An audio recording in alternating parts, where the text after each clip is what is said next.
Hello, and welcome back to Arnold's Writing Workshop. I love that you're getting involved with the writing community, Arnold. Shut up! Stop talking and start writing now! Sorry. I'm writing. Arnold, why are the pencils so heavy? What are these made of? We're going to pump you up while we pump up your word count. Nobody told me I'd have to exercise. Do it! Come on, do it now! No, you know what? No. I draw the line at exercise. What are you doing? I'm starting my podcast and breaking the fourth wall. Now! Don't do it! Put the microphone down. Now! Too late, Arnold. Welcome, everyone, to the Saved as Draft podcast.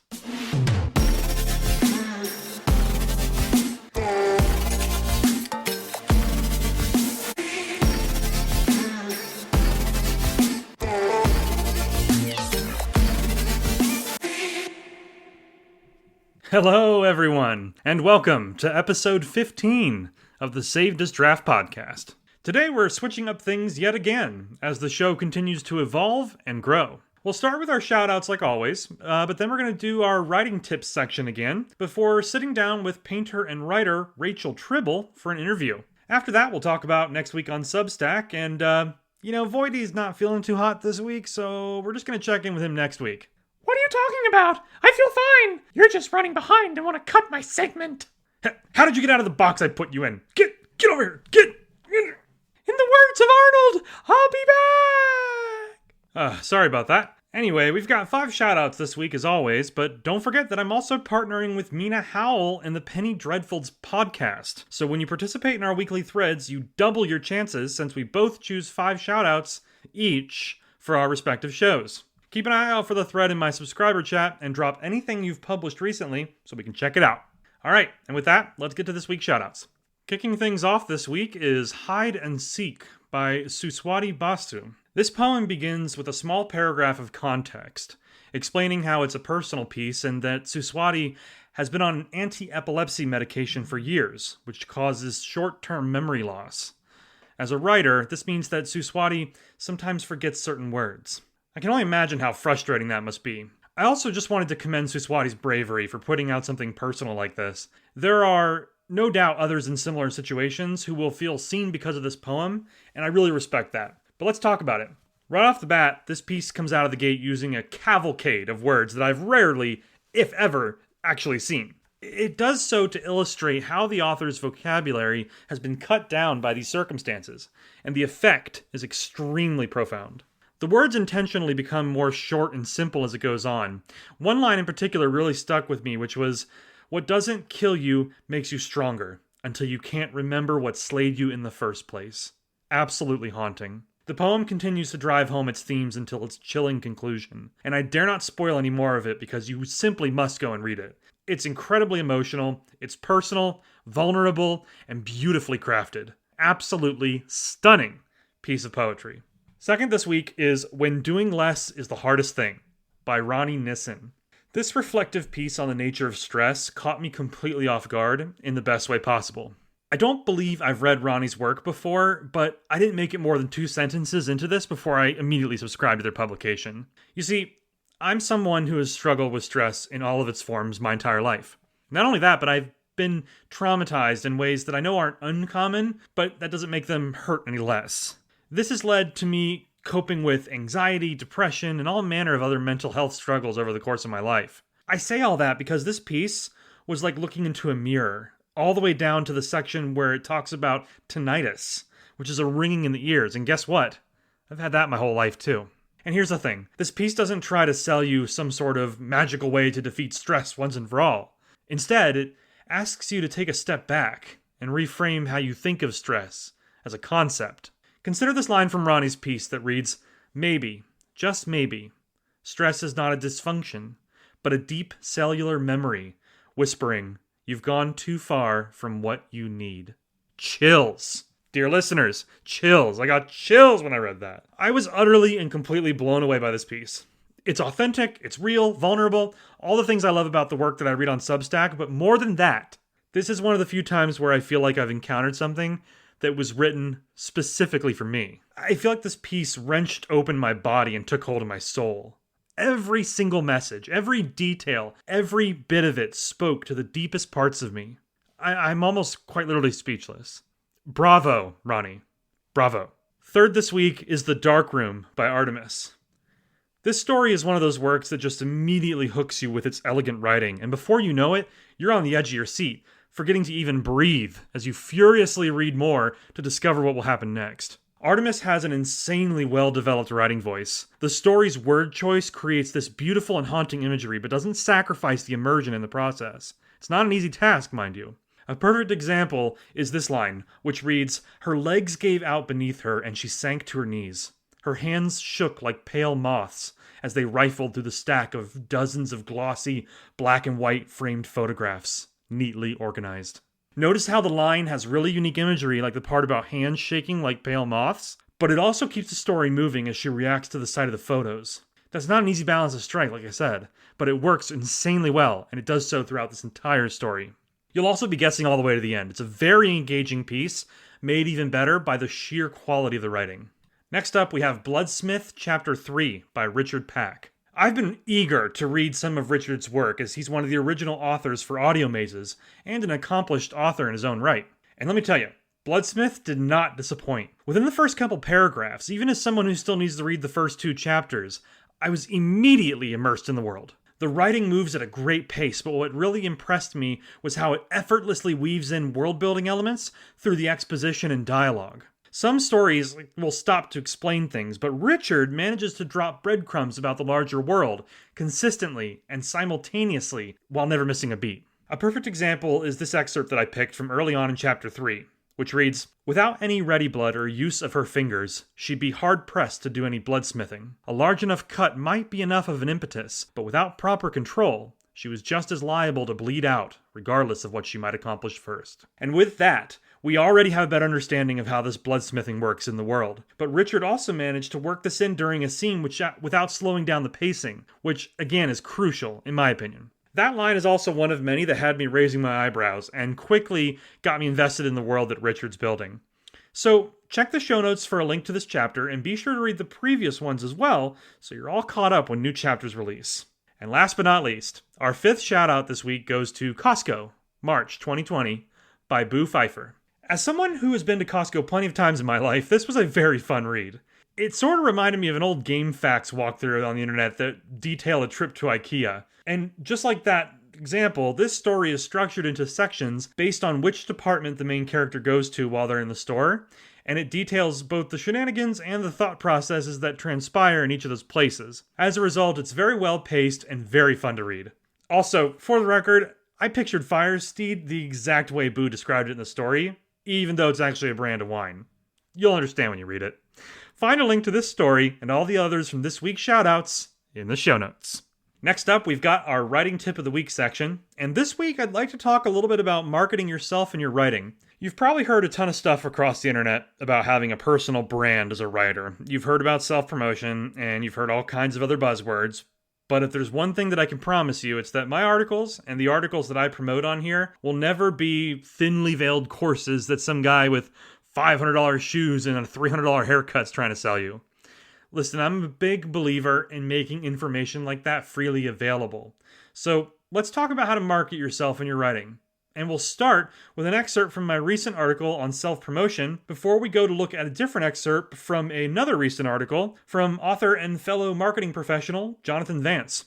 Okay, so let's start with self-promotion. It's a dirty word amongst writers, and a lot of people really hate the very idea of it.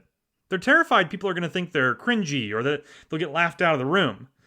That's why I decided to do an article on the do's and don'ts of self-promotion. The full article has over 10 sections on everything from crafting your pitch to finding places to promote your work. But I'd like to highlight one of my favorite pieces of advice from the article, which is to use context clues when you're looking for opportunities to share your work. So here's an excerpt from the full article. This one's super important.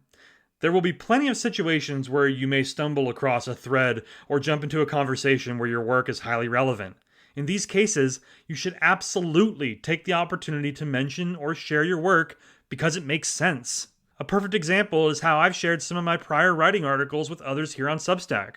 In particular, my article on imposter syndrome has been very relevant in a few cases. Over the last couple of weeks, I've seen people posting about how their imposter syndrome is acting up, or how the voices in their head are making them doubt their work.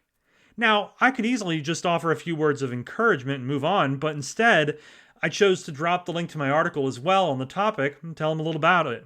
I usually tell them it's about this exact topic and that I think it would really help them out. And guess what? People are super grateful. They're always glad that I took the time to recognize their struggle and suggest a genuine way to help.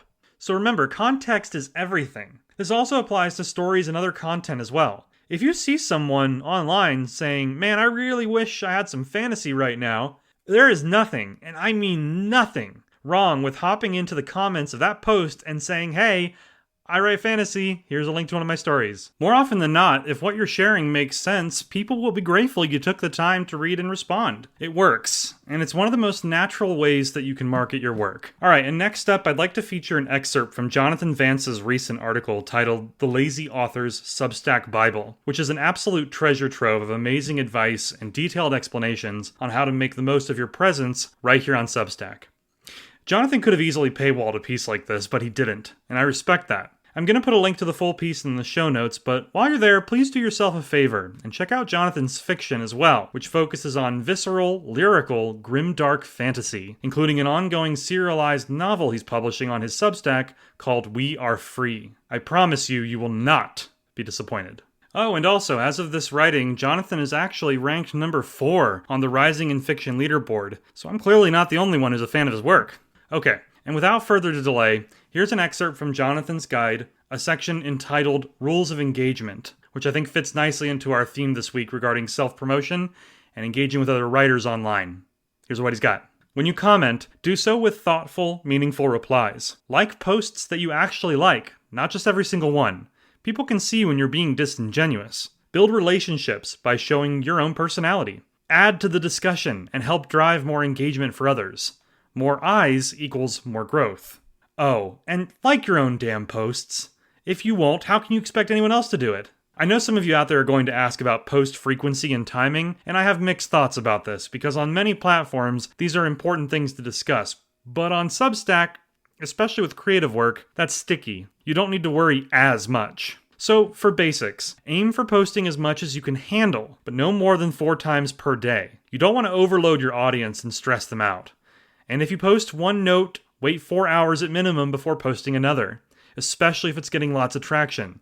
Let it sit uninhibited. To learn a lot more, and I do mean a ton more, check out the full guide from Jonathan Vance. You'll find a link to it in the show notes. Alright, let's get to this week's interview. I recently sat down with Rachel Tribble, who is an author and painter that joined Substack recently, but already made an impact in the writing community. The way she combines her own paintings with her stories is incredibly unique, and offers an entire experience for the readers. Not only that, but Rachel has also recently launched a publication with TP Chaos called Turtles of Alchemy, and that publication is growing insanely fast. I just knew I had to sit down with Rachel for an interview, because honestly, I'm jealous of the fact that she can paint and write incredible stories as well. That's a rare combination, but it makes for some truly incredible art when you put the two together. So go ahead and get comfortable, and let's get to this week's interview with writer and painter Rachel Tribble. Okay, and I would like to welcome to the Saved as Draft podcast, Substack writer and painter Rachel Tribble. Hi, Rachel. Thanks for joining the show. Hi, Bradley. Thanks for having me on. So let's start by having you tell us a little bit about yourself and tell us about your creative journey so far. So my main career has been in the visual arts as an artist, a performance artist, a painter, and a designer. And I always was a writer. I always wrote for myself, and some of my writing would end up in my work. And so that's kind of what I've done in my life, really. I've mainly worked creatively. I've been really lucky to have a career, artistically. That's fantastic. So in your bio, it mentions that you were at one point a Disney artist. Could you tell us a little bit about that role and how it kind of led to where you are now and your how it influenced your creative style? Yeah, I started collaborating with Disney in 2008, actually. So that was a while ago. And I work as a special events artist in theme parks, and I also was a master artist in the theme parks.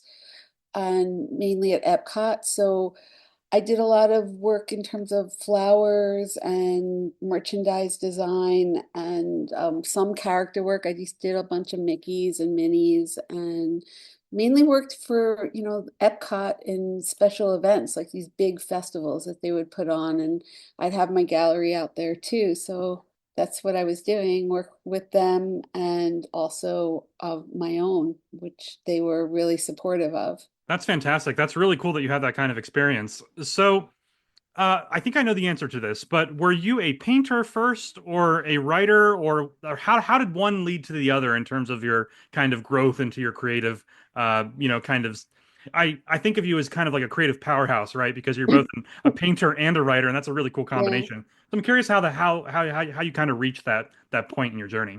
Well, I always did both, like oddly. I was always writing and I was always doing a lot of poetry as far back as I can remember. And the same with painting. They just kind of were two things that evolved together. And then, of course, when you have a career in the arts, it's very up and down. And so when I would need a job, the job that I fell back to tended to be in marketing, doing like technical writing and like employee manuals and things like that. And just business proposals, anything like that. So, and I really like learned to write that way. And then the stories were always there. They were part of my paintings. I was painting the stories that I was thinking in my head, and then they were in the paintings. And that was something that I learned really even from Disney, was to have these stories that evolved with the paintings. And eventually I just started to write them down. So that's they kind of were both happening at the same time. That is so cool. I myself am not very artistically inclined, although I do love art. I enjoy art, but I've always had, as a writer, these very vivid images in my head, and I would love the ability to create them myself. And I maybe one day, who knows, right? Practice makes perfect. But Hey. that's really cool, and I really admire that you can kind of do both of those things. And if I'm not mistaken, a lot of your images on your stories and stuff on your Substack are in fact your paintings. Am I right? Yeah. A lot of them are. Yeah. That's So that's fantastic. yeah, I try to find stuff that works because a lot of the stories really did evolve from the paintings. Hmm. They were, I was always trying to tell these stories in the paintings, and sometimes people didn't get it. So writing the stories down, people get it a little better. That's fantastic. So, on that note, then, is it typically do you when you have a new idea for a story, right? Do you does it start as a painting and then evolve into something written, or is it usually kind of one or the other? Or what's the like? How does that I usually happen? Well, it's really interesting that you asked that question because I always felt that I started to do sketches, and in the sketches, I would see the stories. But I was talking to a friend of mine, an old friend of mine recently, and she pointed out to me that I always would write before I did the project, the visual project. Hmm. It was like you always wrote it out. It was always a poem or some kind of like short story, and then you would start working the artistic visual piece afterwards. So I can't really say which came first. Lately, recently, I would say that the paintings came first. But in my head, it was always like, oh, I would like to live in this place because I do a lot of like very surreal landscapes. And it was always about, I want to live here. And if I was living here, what would be happening in that place? And that's kind of what's evolved into the stories. That is so fascinating. I love that. Yeah, it's one of those things where it's like a chicken and egg kind of scenario, and I guess it kind of differs from story to story, it sounds like. Yeah. That's great. Okay, so on the subject of Substack, I'm curious, what led you to originally join Substack, and when you first started, compared to now, have your goals changed at all, or what's kind of your ultimate goal here on Substack? Well, honestly, when I joined Substack, which was, in March, early March, or late February, I did it because I've been working on this book and I've had this whole series of short stories and I really wasn't sharing them with anyone.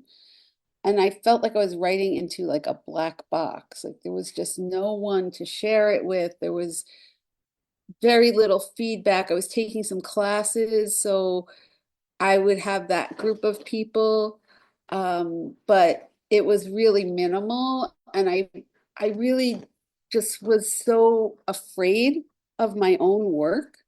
I was really scared to put it out there, and I felt like I needed to get over that. I needed to stop being afraid, and I needed to have someone else see it. And I didn't know really what whether anybody would see it. I got Substack was so daunting. It was like, all right, how do you get on this thing? Like, how does this work?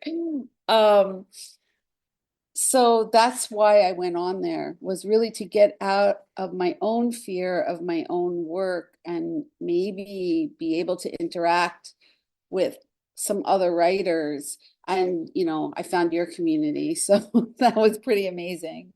No, that's fantastic. And that makes total sense. Yeah. I mean, it takes a lot of, you have to kind of build up the courage and confidence to kind of, put yourself out there. And obviously, I'm very glad that you did because I've thoroughly enjoyed your work so far and our conversations as well about your book that you're working on.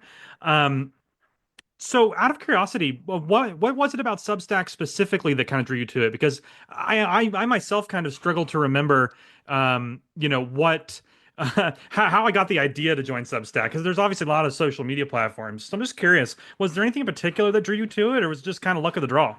It would no, I just actually had heard about it, and I heard it was a place for writers, and it was like really specific to writers.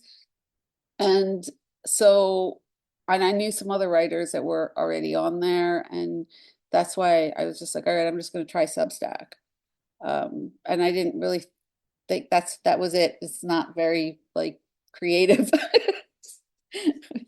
No, that makes Just sense. Yeah, I think it was one of those things where I was just kind of exploring, options myself, and for some reason, I don't know why, Substack stood out to me. But yeah. it's just, it's one of those things. It's like I'm curious what drew people to the platform. But that makes sense, and obviously, it is a good place for all of those things.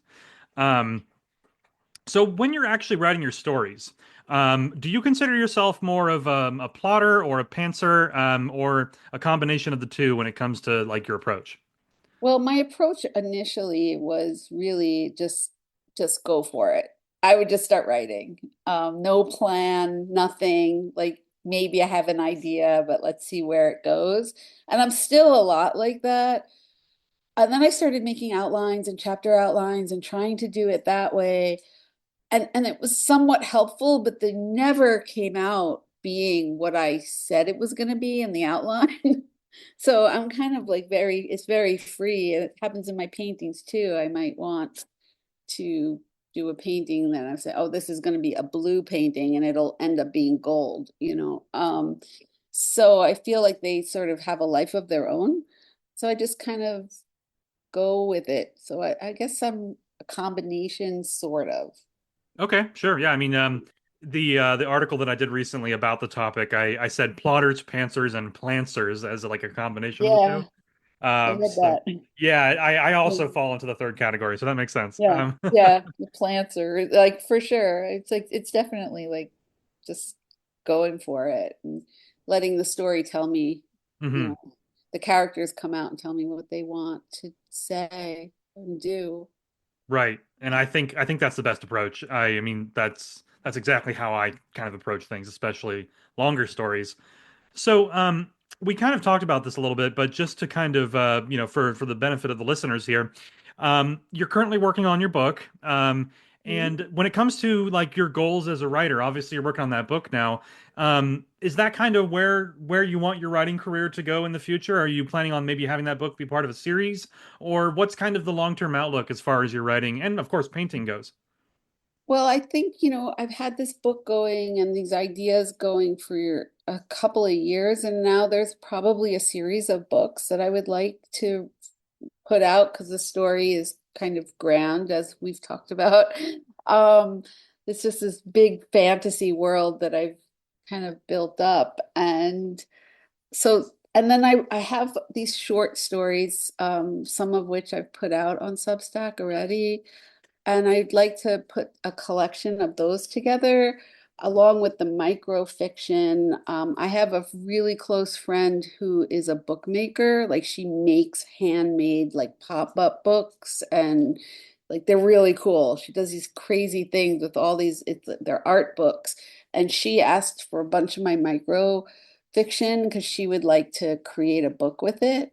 And that's really like beautiful to me because I also do book binding and I'll like make my own books, but mine are more like journals for people to write in as opposed to like, sorry, my dog, whole pop-up books.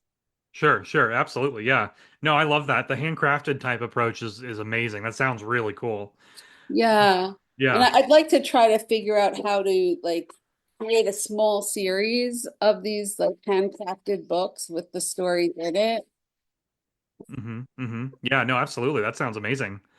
Um, so Sorry. yeah, yeah, like speaking of your stories on Substack, I know you have the Ring of Fire series on your publication, which, if I'm not mistaken, all of those stories, you have five of them so far, are prequels. They're set before your book that you're currently writing. That's correct, right? Correct. Yeah. So, what gave you the idea to kind of, start doing these sort of standalone prequel stories? I mean, obviously, it's a good way to kind of get people acquainted with your world and your universe. Um, but I'm curious if there's anything else, kind of behind the scenes that inspired that idea, because it's something that I've thought of. Obviously, a lot of my stuff tends to be connected or part of a larger universe, but it's not something I've seen often. So I'm just curious if that's, if there's a deeper inspiration there at all. Well, I think really what happened was I started working out the book that's now becoming the book. And I went through like a first draft kind of thing with it, and it wasn't working. And I was really stuck and not sure about what I was doing. And this is when I was like very much in that void in that box and very stuck. And so I kind of got some advice from someone who has become a mentor to me in writing. And then he was like, just put this aside and like let's start with this other thing because I had some other stories that didn't have anything to do with that world. And he was kind of like really liked one of the characters in that story, from that group of stories. And he was like, well, what if you did this? Because he felt like it needed like more human. It's fantasy, but like most of the characters aren't human. So he was like, maybe put this human being into this world. So when I did that, I had this other group of stories left over. And they just sort of sat there for a while. And then I just decided to rewrite them when I got on Substack and I saw that people were releasing these series. And I was like, oh, this is the perfect thing to do with Rings of Fire because I absolutely loved the characters and I just didn't want to let them sit for too long, if you know what I mean. Hmm. Um, so that's where that came from. I just started to rewrite them and rework them and just release them in these like fragmented pieces. So it's like kind of like moments in time, really, in the story. And then where Rings of Fire will probably end, because it's not complete yet. When I finally end it, it'll probably be right where the book is going to pick up. Okay. That's So, amazing. That's amazing. I love that idea. Yeah, yeah, that's really cool. Um, how many parts or entries in the Ring of Fire series do you anticipate? Do you have that planned out, or you kind of going with the flow currently? there's 8 right now Okay. that are already like, basically written. 5 of them I've published, and I'm trying to publish one a week. Mm-hmm. But I think that I'm not sure where if there's going to be more after the 8th one. Okay. Gotcha. Gotcha. I'm So, not given how far along you are in your book, uh are you trying to sort of wrap up the Rings of Fire series and then, kind of get the book out into the world shortly thereafter, or like, do you have a timeline in mind for the book? My timeline, my personal deadline for my book is October. Okay. And then where it will go, whether it will be ready to be released, probably not. Right. But maybe. Okay, cool. No, that's It's great. That's it's great. a little off there, so I mean, I could release it. I haven't decided yet. I'm sorry about my dogs. It's okay. It's all good. Um, so once you finish the Ring of Fire series on Substack, do you have any thoughts about what you'll do after that? I know, if I'm not mistaken, obviously some of your stuff on Substack, besides the Ring of Fire series, you have other things that you publish, standalone stories. I want to say you've done some poetry. I don't know if I'm right on that or not, but No, okay, no, just very, very tiny microfictions. got Maybe it. they could be considered poetry, but Got it, got it, got it. Okay, cool. Yeah, so yeah. do you have like kind of any thoughts on what you'll do once you finish the Ring of Fire series as far as Substack goes? Anything that you can, Yeah. preview for Um, our listeners? there's a story on there called Eclipse. Mm-hmm. And Eclipse is actually canon to the Ring of Fire. It's Mm. just taking place in a different time. Okay.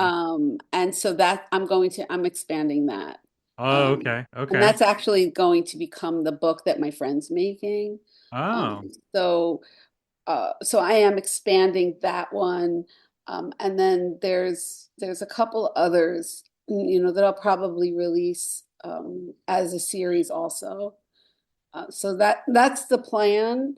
Um, but with me, you never know. Go Yeah. off on some tangent somewhere. Yeah, no, you got to go where the inspiration takes you. But I like that Yeah. idea a lot. That's fantastic. I have read the Eclipse story and I loved that. And for anybody listening to the podcast here, you have my full recommendation that you should check out Rachel's story Eclipse. It's very good. Microfiction, so won't take you long to read, but it will sit with you. Yeah, there's um, also that other one that was about, I forgot what I called it. It's about the people in the city with the doorway and they oh go to that yes, house. That was yes. a prompt, right? But then I got really fascinated with that story. So I've kind of been working on that a little bit too to expand that one. That one was also very good. The name is escaping me, but yes, I remember Yeah. reading that one, and that one was really really interesting as well. So is that one also canon to the world of Rings of Fire and your book? I Or don't think so. okay, something different. I think that's a whole other thing. Okay, Yeah, okay, but you gotcha. never know. I like that. I like that. All right, Yeah. so last question here. I wanted to shout out your new publication that you launched with TP Chaos, which is Turtles of Alchemy. What brought about the idea for that joint publication, and kind of what's the overall vision there? Well, the idea was just Chaos and I were just kind of going back and forth, you know, chatting online a lot, and there was just like a nice synergy in terms of we liked the same things and we're very supportive of each other. And so it's really to highlight other writers. And we hope that people will, drop their stories. There's a submission form inside of our post and in the publication, and it's, highlighting those people and other stories that we like, both fiction and nonfiction. I do most of the nonfiction, and that's what we're doing. Okay, no, that's great. Yeah, no, I mean, Some as of some our own stories too. Yeah. No, Yeah. that's fantastic. As someone who really, one of my biggest goals on Substack is to, support and help grow the writing community. So, as soon as I saw what you and TP Chaos were doing over on that publication, I was immediately very proud to see it and very excited to support it because it's a very good, a very noble and very good endeavor. Thank you. Yeah, of course. Yeah. All right, great. So, if you're not subscribed to Rachel Tribble, make sure you check out her profile and check out the Ring of Fire series. Rings. No, it's rings. Rings, okay. Uh, Rings of Fire series on her Substack there, and obviously stay tuned for your book. Hopefully, coming out, towards the end of the year. It sounds like so. That's fantastic. Well, thanks again for coming on, Rachel. This was a wonderful interview, and I really appreciate your time. Thanks, Bradley. Thanks for having me. All right, and that was Rachel Tribble. Thank you again to Rachel for coming on to the show and sharing her creative journey. Fantastic stuff. Well, folks, April's almost done, and let me tell you, I am really glad that it is. It has been a very, very challenging month for me. Quite possibly one of the most challenging months I've ever had. But I'm still here, so we're going to keep going. This next week on Substack will be a little light for me. I imagine, as I have some personal stuff to take care of, that I won't be as active, but I promise there is some truly amazing stuff on the horizon, so please stick around. For starters, I'll be launching the second Devine Prelude this coming week, entitled The Last of Her Kind, which introduces us to another member of the Order of the Pawn and takes us one step closer to the launch of the series. On next week's episode of the Saved as Draft podcast, I'll be sitting down with published poet V. Walker, who has been making waves with her wildly successful National Poetry Month challenge that has new prompts and activities every single day in April. As I'm able to this week, I'll also continue publishing something new every day, but if there was ever going to be a week that I'm going to have a lapse in my publishing schedule, it's going to be this one. Wish me luck, folks. I'm going to need it. But regardless of anything, I'll be here next week. And as always, I wish you all a safe, productive, and fulfilling week of writing. I'll see you for next week's episode. And this is Bradley Ramsey, signing off.